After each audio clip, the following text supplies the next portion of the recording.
Bueno, pues reabrieron los mercados en Estados Unidos y en Colombia después del feriado, feriados distintos, por cierto, pero los inversionistas este martes ya tuvieron la oportunidad de reaccionar al veredicto de los ciudadanos que decidieron dar su voto en favor de Gustavo Petro y Rodolfo Hernández. Por cierto, este último siendo pues el candidato sorpresa en esto que fue la primera vuelta. Los activos colombianos avanzaron en su precio, el peso colombiano también en su cotización frente al dólar. Varios analistas consultados interpretan esta tendencia como la confianza de que Rodolfo Hernández pueda sumar los votos del candidato de la derecha, Federico Gutiérrez, quien le otorgó ya su respaldo para lo que es la segunda vuelta el 19 de junio próximo. Pero lo cierto es que los desafíos que encare el ganador serán exactamente los mismos. Dos candidatos hoy que se van a enfrentar en ese balotaje, pero con los mismos desafíos, entre ellos reducir la pobreza, la desigualdad, la informalidad. Estamos hablando de retos que tiene este país de unos 48 millones de habitantes. Le agradezco a Renzo Merino, vicepresidente y analista senior de la calificadora Moody's, que nos acompañes esta tarde para hablarnos, Renzo, de lo que es esta sorpresa de esta primera vuelta que fue Rodolfo Hernández para los inversionistas, en particular como riesgo político y la presencia en segunda vuelta de Hernández. Muy buenas tardes, Gabriela. Así es. En el caso de Colombia, como mencionabas, ya desde antes de la pandemia veíamos que había un gran nivel de descontento social, tanto con las condiciones económicas que se veían en el país relacionadas a la desigualdad de los ingresos, a los niveles de pobreza, que se vieron exacerbadas por el choque de la pandemia. Y también en los últimos años lo que hemos visto también es un bastante descontento con la clase política tradicional. Así que los resultados de este domingo lo que se observa es que de un lado y del otro del espectro político van a la segunda vuelta en Colombia dos candidatos que no se ven tan asociados con la política tradicional en Colombia. Ahora, ayúdanos a entender por qué esto es un riesgo de crédito, cuando hablamos del riesgo político y en el caso particular de Colombia, Renzo. En el caso de Colombia, lo que hemos observado nosotros en Moody's en los últimos 2 años es que el choque de la pandemia tuvo un efecto muy importante en el año 2020, tanto en la economía como en las cuentas fiscales y las métricas de deuda del gobierno.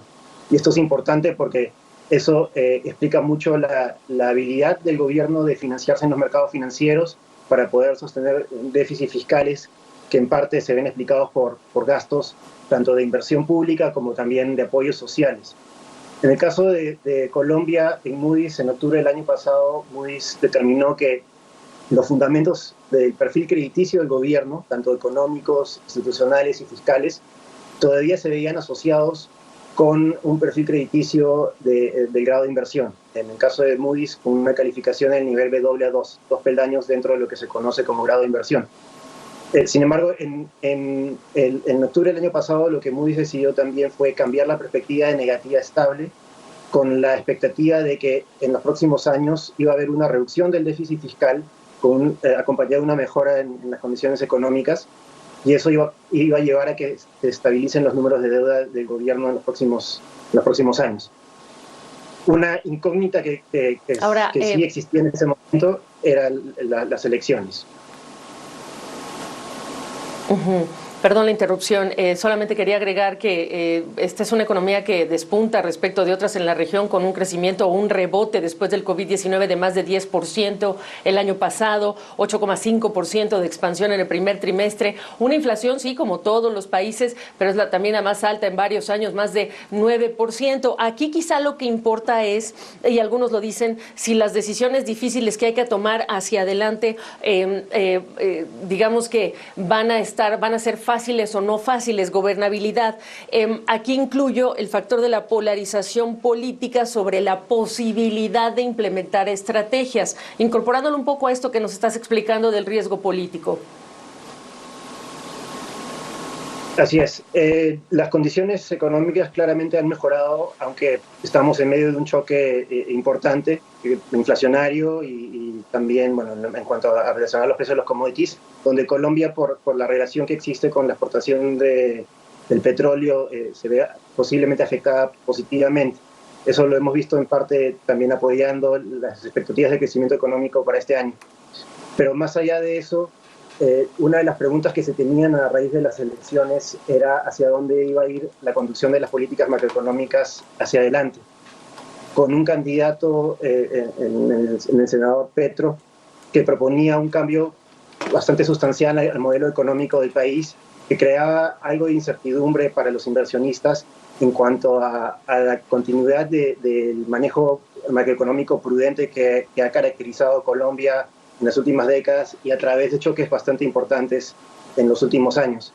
En ese sentido, lo que se ve en cuanto a riesgo político es que si uno solamente se limita a ver a las variables no financieras como el tipo de cambio o las medidas de riesgo país, los rendimientos de los bonos del gobierno, desde el año pasado ya los inversionistas venían tratando de incorporar este riesgo político adicional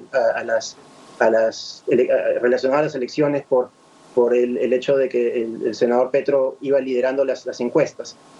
Los resultados de las elecciones de este domingo lo que muestran es que hay una nueva posibilidad de que no hayan cambios sustanciales al modelo económico de Colombia. Pues es breve esta conversación, pero es muy importante tu perspectiva en un día como hoy, después de que reabren los mercados y hay todas estas interpretaciones en relación con lo que vimos el domingo. Gracias, Renzo. Renzo Merino, vicepresidente y analista senior de la calificadora Moody's.